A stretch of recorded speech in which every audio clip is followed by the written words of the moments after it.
7 years ago this month that we had cooked up a company in February as an idea.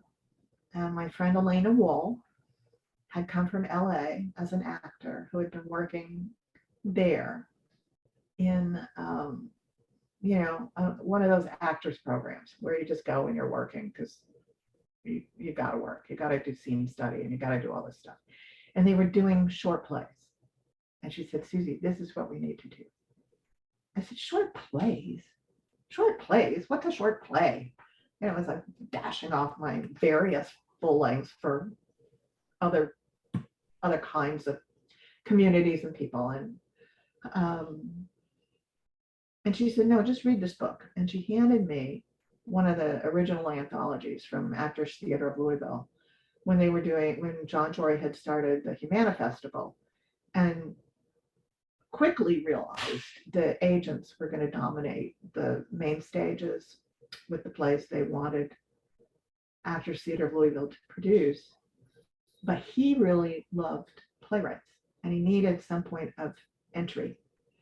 And that is how the Heidemann Award was created at ATL, to just open the spigots to people writing short plays, all kinds of people. So I read this anthology and I understand immediately what Elena is saying.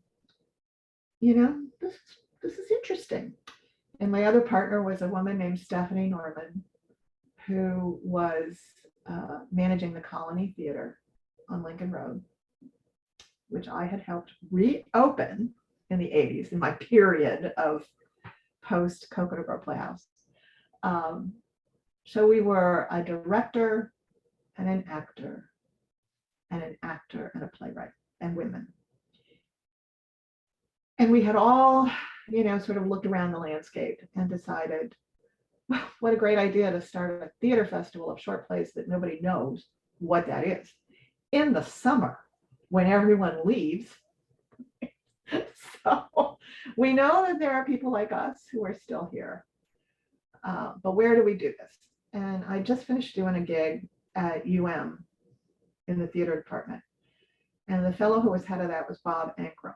And Bob said, Susie, why don't you use the Jerry Herman Ring Theater, because it's available in June. Nobody's going to be there until July for camps. So why don't you go there? But you have to allow the faculty and and students to audition and all of that stuff. It's like, wow, we have no more excuse. We have a theater and it's rent free. This is great. But the other thing about it was off season. And all of these pals who were, these extraordinarily talented actors and directors and designers in a 3-county area, from Palm Beach into Broward into Miami-Dade, who were between gigs, like they were unemployed from April until October. So they were suddenly available. And we, so the three of us put our heads together to figure out what this festival thing might be. And then we had to pay for it. And that's, again, it's the Miami Heat connection. So my husband and I sat in the whatever they were called, the premium seats at the time. And Elena's husband was now the general manager at the Heat. And Stephanie and Jeff, they had nothing to do with this part. But we wound up, I shouldn't say that. We wound up putting together a golf tournament. And we put up a golf tournament in May. So we were founded in February. We put up a golf tournament in May at the country club of Miami. So out by Miami Lakes. And we made all of these men who sat in these seats become sponsors. And they said, sure, we'll play golf. We'd love to play golf. We'll play golf. We'll give you money. How much do you need? How much do you have to raise? And we raised all the money, a little more, to put on our show. And it was so funny to come back to them and say, okay, now you have to come see the show. It's like, wait, what? We have to go to theater? What? I said, but this is the good news. These are 10-minute plays, guys. Not only are they 10 minutes, so if you don't like this one, there's going to be something else that comes along you're really going to like. And you can wear your shorts and you can drink a beer in the theater. Okay. Like, what could be wrong with that? And in fact, that was really how we laid the groundwork for this experiment. And made lots of mistakes. We picked 18 plays. Like, we could not say no to less than 18. So that had to become 2 programs. And if you know the ring, it has these 2 courtyards that are uncovered, and it's June. So we're looking around, we're saying, well, if we're going to keep them so that they will do the program A and program B, we have to feed them. So we were suddenly in catering, and one of our brand new board members was a woman who ran Kenny Rogers Roasters, and she agreed to cater the meal in between on weekends. And we had a 2-week run. That's all we had. But we had 18 plays, and we had 15 actors and 12 directors. And it was a zoo. And we were doing this as an equity union company. I mean, we were not going to not do this the way we wanted it to be done. And the critics loved it. They did. They loved it for the same reason, theater people love what we do, but we're the gateway drug for newbies, because they just can come in and they're going to sit there and watch whatever the program is of these plays. And it's the poo-poo platter, it's Forrest Gump's box of chocolates. Something will be appealing. They're going to hate something. That's good. You want them to hate something. You want them, what we discovered was that these lunches, these picnics, which were family style, would put all these people who did or didn't know each other together, talking about what they had just seen, and suddenly understanding what a repertory company of really talented actors is, because every actor had between 5 and 8 roles. It was nuts. But in the doing of that, we were training our audiences how to have a palate. They weren't just going now to the only theater they liked, if it was Cable Stage or, Actors Playhouse or something, where they will see different things. But that doesn't mean you have a palate. And our audiences were coming in, and we were so in their face with stuff, because they were seeing plays by Tony Kushner.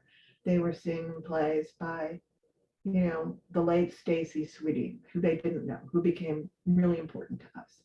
They were seeing my plays. They were seeing, plays by Pinter. We were throwing it all out there. And, and then it was over. But these were full productions, these 10-minute plays. So the critics were seeing they were developing their palette. They were seeing actors. Because right off the bat, in 1996, when we did this, we made an interesting discovery that playwrights of short plays don't necessarily tell you much about who the characters need to be. So they're not prescribing much beyond gender. So you can be older, you could be younger, you could be Black, you could be Latin, you could be all kinds of things. So we had looked around and decided right off, we're going to have the most diverse ensemble of actors that anybody's ever seen on a stage in Miami, because we need those actors. We need them. We're investing in their ability to be chameleons. And what they have come to love is that they aren't going to be the same character. They are hired to be over and over and over again, sometimes for years. But we give them the craziest mix of characters to be, and then say to them, yeah, and in 10 minutes you're somebody else, and in 10 minutes you're somebody else, and by the way, there's a costume change. So you just have to, get in there and come back out, and it's got to go, go, go, go, go, go. So it's, it has been this remarkable ride for that reason. And we've discovered Oscar Isaac was one of our actors, like Oscar Isaac, who was still in school, and went to Juilliard, and he's Oscar Isaac. He's Oscar Isaac. He can do anything. And then, Marco Ramirez was a talented kid who was a playwright we discovered in a playwright development program, because that's what I've been doing. I mean, that's really why I founded City Theater, was to grow up playwrights and find playwrights and, like you, connect them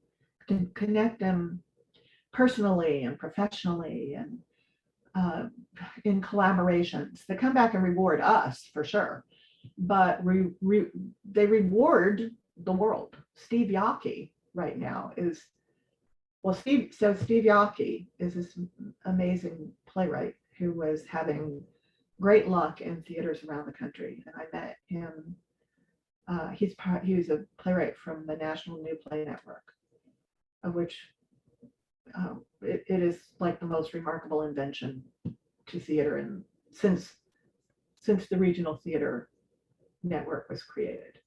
But he came to us, and he's our most commissioned playwright, and he throws things at us that are just silly and edgy and dark and funny and they're surprising. I mean, we've had to have toasters drop from the ceiling out of outer space because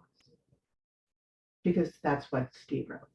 So now he's the showrunner and producer for The Flight Attendant, and before that he did Supernatural, and he's got 2 more shows in front of him. And Roland Jones, we've done his plays forever. And so the transition of discovery for me has been, as the literary connector, it doesn't really matter who you are. You could be a really successful writer.